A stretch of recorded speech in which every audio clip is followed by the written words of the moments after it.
તમે contact lens પહેરતા હોય તો લેન્સ ઊંધો છે કે સીધો છે તે કેમ ખ્યાલ આવે આપણે આજે જાણીએ।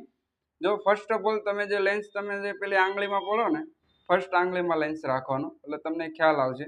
આવી રીતના લેન્સ ફર્સ્ટ આંગળીમાં રાખવાનો। લેન્સ વચ્ચેથી તમે ફોલ્ડ કરશો ને એટલે ઇનવર્ડ ડાયરેક્શનમાં તમને ખ્યાલ આવશે। મતલબમાં કે તમે લેન્સ વચ્ચેથી ફોલ્ડ કરશો ને તો ઇઝીલી તમારો લેન્સ મતલબમાં ભેગો થઈ જશે।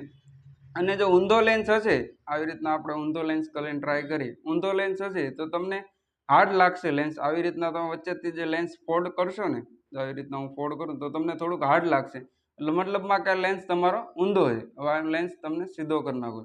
અને બીજી રીત એ છે જે ફર્સ્ટ આંગળીમાં લેન્સ પકડવાનો હંમેશા અને તમે હવે જોઈ શકો છો આવી રીતના પરફેક્ટ યુ આકારમાં તમને લેન્સ દેખાતો હોય ને એટલે તમને ખ્યાલ આવી જાય કે આ લેન્સ આપણો સીધો છે। અને ઊંધો લેન્સ કરીએ તો તમને ખ્યાલ આવે છે આપણે પ્લેટ જેવો વધારે થઈ જાય। સીધો હોય તો આવી રીતના હોય અને ઊંધો હોય તો આખો પ્લેટ જેવો થઈ જાય, બાઉલ જેવો। આ ઊંધો લેન્સ છે તો તમને ખ્યાલ આવી જશે કે આપણો લેન્સ ઊંધો છે। જ્યારે સીધો લેન્સ કરીએ ત્યારે પરફેક્ટ યુ આકારમાં લેન્સ હોય છે અને લેન્સ પરફેક્ટ યુ આકારમાં કહેવાય। આ લેન્સ તમારો સીધો છે।